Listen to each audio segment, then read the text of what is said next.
Daí para frente eu entendi a importância das tomadas de decisão. E aí eu entendi o peso que tinha e quanto cada decisão custa. O que representa tomar decisão para você? Então, eu acho que é uma reflexão sobre aquilo que você quer de verdade. Porque quando você quer de verdade, você tem disposição para buscar por mais tempo, então, se essa for uma decisão, se essa for uma escolha, ainda que pague um preço, tem que haver disposição para isso. Eu digo isso porque a cada decisão envolve escolhas e Sim, renúncias, e uma negociação árdua dentro de nós. O ser humano tem uma dificuldade muito grande de abrir mão. É como se não pudesse perder. E no mundo que a gente vive sobre o prazer imediato, há uma confusão de valores. Então, o que se vê muitas vezes é resistência e procrastinação para posicionamentos, ou mesmo a irresponsabilidade de decisões impulsivas, impensadas. A tomada de decisão, ela requer responsabilidade, coragem e uma boa autopercepção de si, para entender o timing disso e assumir para si mesmo renúncias e posicionamento de escolha. Você acha que esse processo, ele te amadureceu? sim. Olha só, essa experiência. Eu era uma executiva de empresa. Eu fui crescendo. Aos 23 anos eu já era eu já era profissional da beleza e eu comecei como educadora. Eu já comecei com oportunidade de aprender para poder ensinar. E por ser muito eloquente, com muita facilidade de comunicação, as portas foram se abrindo e eu entrei para a área comercial.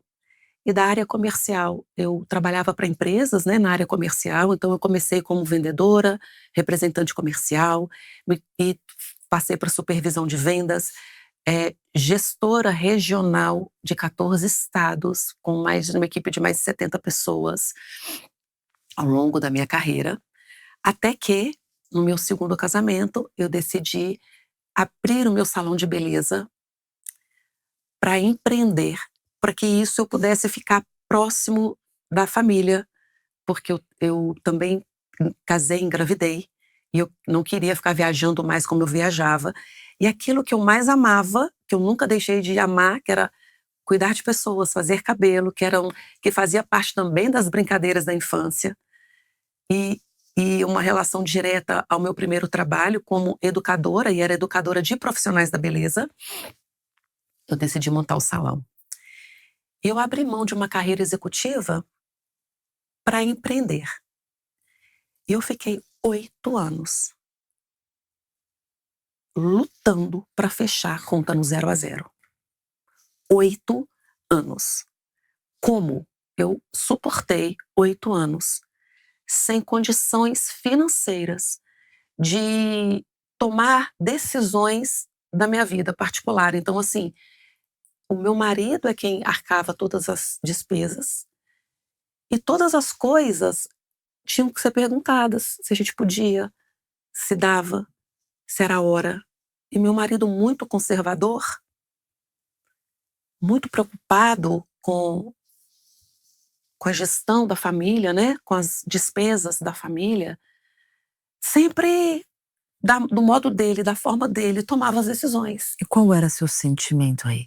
De total impotência. Eu me sentia impotente. Na contramão de tudo que você aprendeu.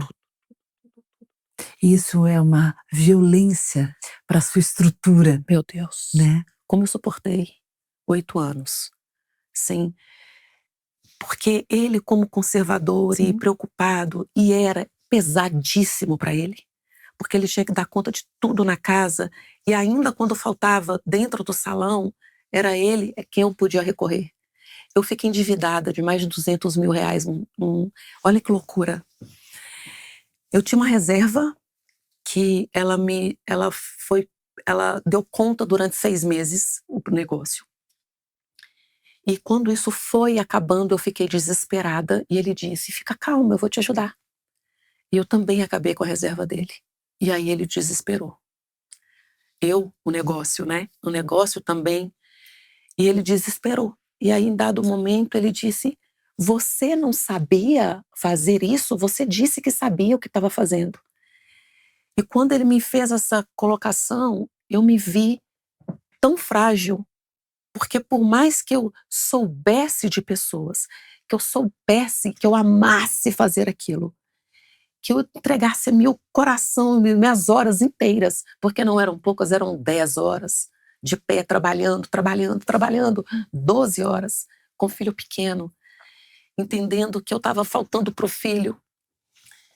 Eu não tinha condições de ir contra qualquer escolha dele.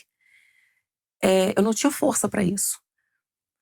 E aí, eu trabalhando arduamente naquele negócio, e aquele negócio não virava, não virava, não virava. Pressão, né? Pressão. E ele falou: "Você não sabia? Você disse que sabia.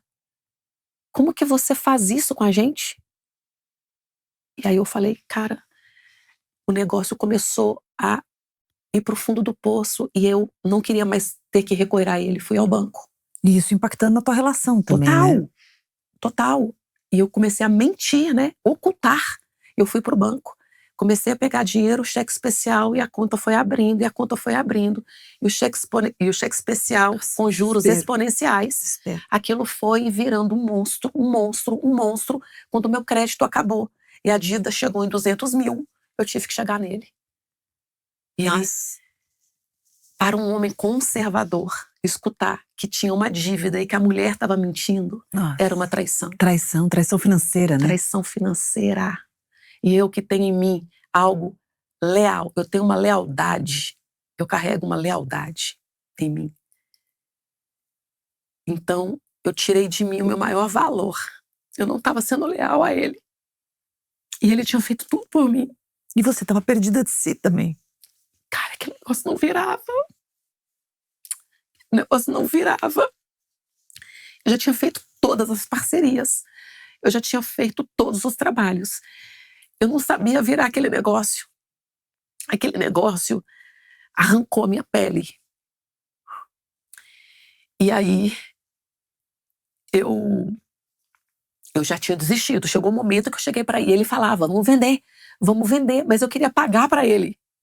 Olha, que isso foi algo que foi muito forte em mim. Eu falei: "Você não vai ficar no prejuízo. Você não vai ficar no prejuízo". Mas ao mesmo tempo, a minha força foi esvaindo, porque eu não tinha condição de dar. Como é que eu ia dar conta daquilo sozinha? E aí eu vou lá na minha infância e lembro que era o meu cabelo que me machucava. E eu escolhi ser cabeleireira porque na infância eu percebia quem eu era, a criança que percebia que não tinha algo que faltava.